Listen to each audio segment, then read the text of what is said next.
Hello guys. तो इतने time के बाद फाइनली बजर्क का लेटेस्ट चैप्टर आ चुका है, चैप्टर 383। तो चलो इसे एक्सप्लेन करते हैं। लेकिन अगर तुमने इसके प्रीवियस चैप्टर्स नहीं देखे तो मैंने उसके ऊपर वीडियो बना रखी है, तुम जाके उसे भी देख सकते हो।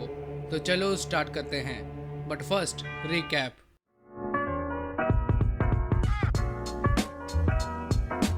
तो अब तक हमने देखा कि सिलेथ, दाइवा और बाकी कुशान वॉरियर्स गर्ड्स को कहीं ले जा रहे हैं और वो ले जाते हैं उसे एक अननोन हिडन टोम के पास।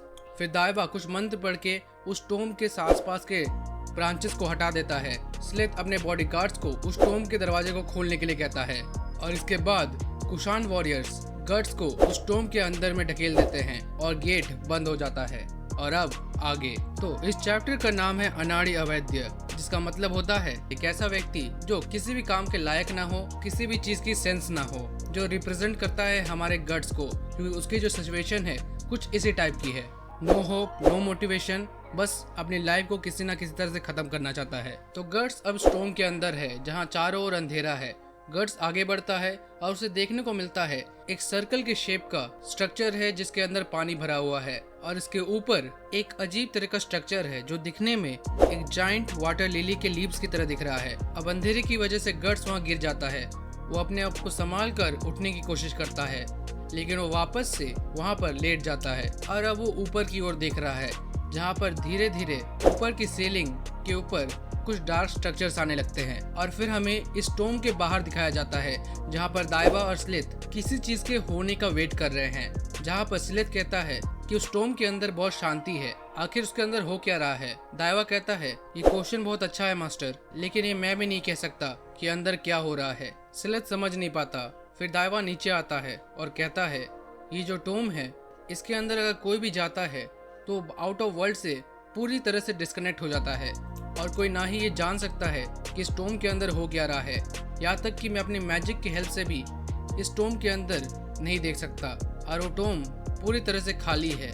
लेकिन मुझे लगता है कि इस टोम का अंधेरा उसे सही रास्ते पर ले आए। और यहाँ सिलेथ सिर्फ दाइवा की बातों को सुन रहा है पर उसे समझ कुछ नहीं आ रहा। दाइवा गट्स की सिचुएशन को एक्सप्लेन करता है कि अभी वो जिस कंडीशन में है इस टाइम में अपने अंदर इस चीज़ को एक्सेप्ट करना होगा और जब तक वो ये नहीं करेगा तो वो अपनी इस सिचुएशन से कभी बाहर ही नहीं निकल पाएगा। और मुझे विश्वास है कि इस टोम के अंधेरे में जहाँ कुछ नहीं है वो अपने अंदर जरूर झांक पाएगा। फिर हमें गट्स को दिखाया जाता है जो अभी भी वहाँ पर लेटा हुआ है और फिर वो अपने साथ हुई चीज़ों के बारे में सोचता है कि आखिरकार इस लाइफ ने अब उसे कहाँ पर लाकर खड़ा कर दिया है। और फिर हम देख पाते हैं कि जो डार्क स्ट्रक्चर है वो गट्स के चारों ओर फैल रही है। फिर अचानक से गट्स को एक रोशनी दिखाई देती है और उस रोशनी में वो कैसिका और ग्रिफिथ की झलकें देख पाता है।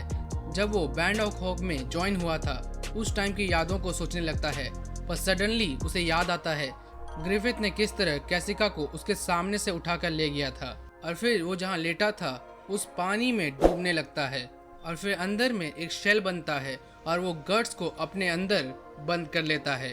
और चैप्टर के लास्ट में हमें कहा जाता है Sword by the black, what will Guts see as he seek ever deeper। अब अगर हम सोचें कि आने वाले चैप्टर्स में क्या होगा, तो इससे पहले मैंने जिन चैप्टर्स के ऊपर वीडियो बनाई थी वहाँ पर मैंने कहा था कि इस टोम के अंदर गट्स के साथ कुछ ना कुछ तो होने वाला है। या तो उसे कोई पावर बूस्ट मिलेगा या फिर वो अपने मोटिवेशन को वापस से पा लेगा, क्योंकि हम ये जानते ही हैं कि उसे ग्रिफिथ का सामना करना है तो उसे वापस से अपनी मोटिवेशन वापस चाहिए होगी। और अगर तुम थोड़ा ध्यान दो तो गट्स के साथ भी यही हो रहा है जो एक टाइम में ग्रिफिथ के साथ हुई थी और एक्लिप्स के टाइम में ही उसका रिवर्थ हुआ था।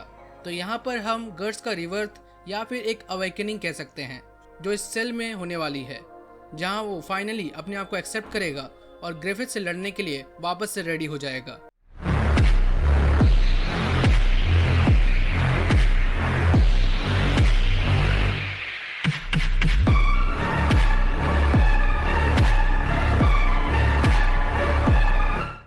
तो ये थी वीडियो। अगर तुम्हें वीडियो अच्छा लगा है तो इस वीडियो को लाइक करो, चैनल को सब्सक्राइब करो। मैं इस तरह के वीडियो बनाता रहता हूँ, तुम बाकी के पार्ट्स भी देख सकते हो। तो मैं मिलता हूँ तुम्हें किसी अगली वीडियो में, तब तक के लिए बाय।